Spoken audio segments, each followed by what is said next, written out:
प्रिय प्रभु की आत्माओं, दिव्यात्माओं, आज धर्म संकट, पति के प्राण जाएं या परमात्मा को वन भेजा जाए। क्यों भाई, यही स्थिति है, यही स्थिति है। परमात्मा या वन जाए,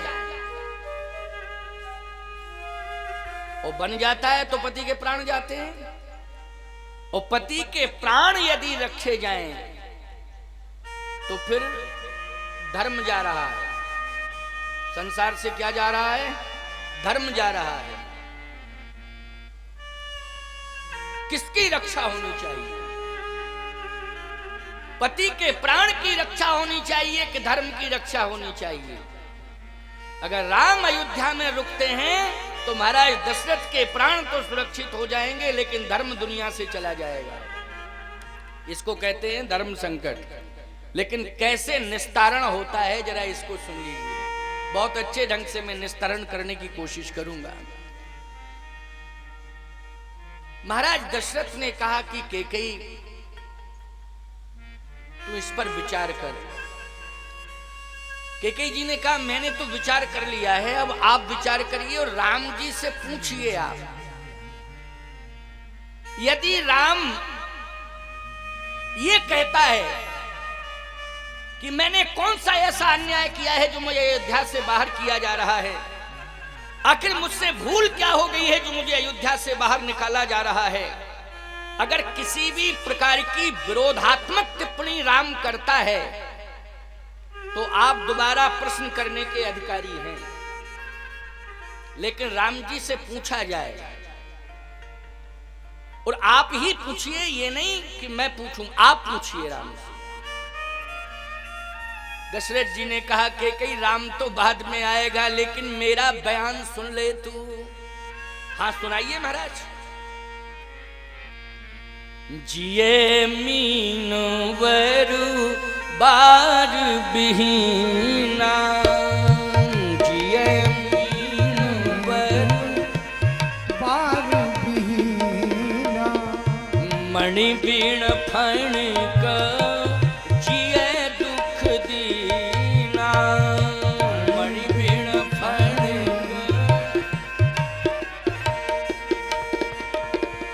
सब दुख दूसरे सहाबो मोही, सब दुख दूसरे सहाबो मोही, लोचन ओट राम जन होई, लोचन ओट राम जन होई, लोचन ओट राम जन होई, लोचन ओट राम जन होई। राम मेरी आंखों से ओझल ना हो। भले ही जल से विहीन मछली हो, वो जिंदा रह सकती है, लेकिन मैं राम के बिना जिंदा नहीं रह सकता हूं। मणि के बिना फणी जिंदा रह सकता है, लेकिन मैं राम के बिना जिंदा नहीं रह सकता हूं। मैं मरूंगा, निश्चित रूप से मरूंगा, मेरे प्राण निकलेंगे। और राम कुछ भी कहे, लेकिन मेरे प्राण रुक नहीं सकते हैं, मेरे प्राण निश्चित जाएंगे। इसका मतलब है कि महाराज दशरथ का मृत्यु योग बोल रहा है। कौन बोल रहा है? मृत्यु योग। मृत्यु योग भी कर्म से बनता है। बोलो, बनता है कि नहीं बनता है?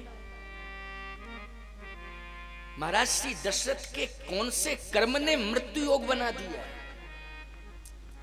रामायण में स्पष्ट लिखा हुआ है। कौन से कर्म ने महाराज श्री दशरथ के, किस कर्म ने मृत्यु योग बना दिया? कैकेयी जी ने कहा, महाराज विलंब करने की जरूरत नहीं है, आप राम जी को बुला लीजिए। इधर पूरी अयोध्या राजमहल के बाहर खड़ी है साहब, पूरी अयोध्या खड़ी राजमहल के बाहर। क्यों खड़ी है? अयोध्यावासी रो रो करके पूछ रहे हैं सुमंत जी से, पछले पहर भूप नित जागा,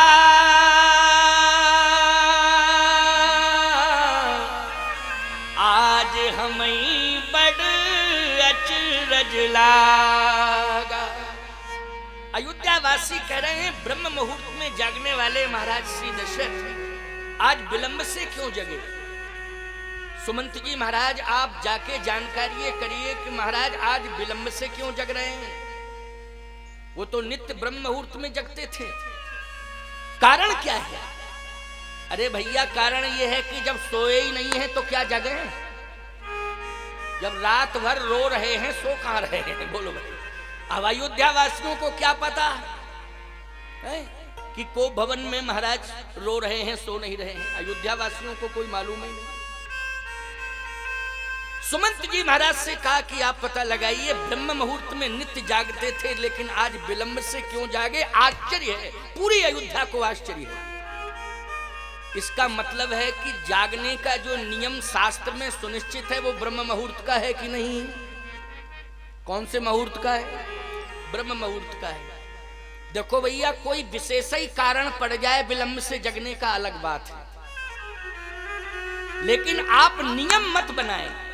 आज लोगों ने विलंब से जागने का नियम बना दिया, जबकि है ये अपवाद।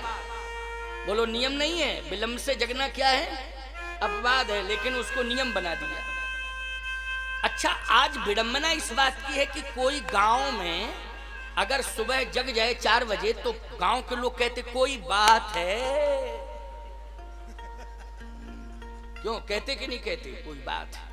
और यदि कोई 9 बजे जग रहा है तो गांव के लोग कहते यार जिंदगी तो इसी की है, मस्त जिंदगी है, देखो ना चिंता ना फिक्र, आनंद ले रहा है। अरे भगवान ऐसा मौका मुझे क्यों नहीं दे रहा है तू? अरे राम राम, बुद्धि खराब हो गई क्या तुम्हारी? बुद्धि सड़ गई है क्या? बुद्धि पर पत्थर पड़ गए हैं? ब्रह्म मुहूर्त में जागने का संकल्प लो। मैं एक बात कहता हूं, ब्रह्म से मिलने वाला अगर कोई मुहूर्त है तो वो ब्रह्म मुहूर्त है प्यारे। जो ब्रह्म मुहूर्त में जागते हैं उन्हीं को ब्रह्म मिलता है, उन्हीं को ब्रह्म मिलता है जो ब्रह्म मुहूर्त में जागते हैं। इसलिए अभ्यास बनाओ कि ब्रह्म मुहूर्त में हम जागे। महाराज श्री दशरथ आज सोए नहीं हैं। अयोध्या वासी भ्रमित हैं, वो समझ रहे हैं कि महाराज जो है जग नहीं रहे हैं। सुमंत जी महाराज ने देखा तो कोप भवन में महाराज अर्धमूर्छित अवस्था में थे। समस्या से ग्रसित जीवन है। ये समस्या महाराज के कर्म ने पैदा कर दी। किसने पैदा की है? ये महाराज के कर्म ने पैदा की। उसका भी स्पष्टीकरण करूंगा कि कर्म कौन सा है। अरे अब तसल्ली पकड़ो तुम तो, है ना भाई। थोड़ा सा हवाई सर्वे भी कर देंगे, चिंता मत करना। और अभी तो 3 दिन और रहना है।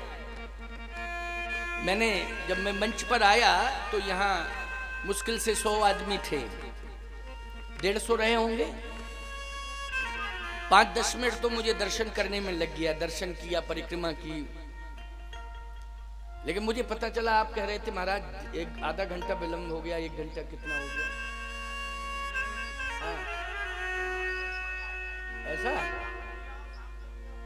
ऐसा है? अच्छा अच्छा अच्छा।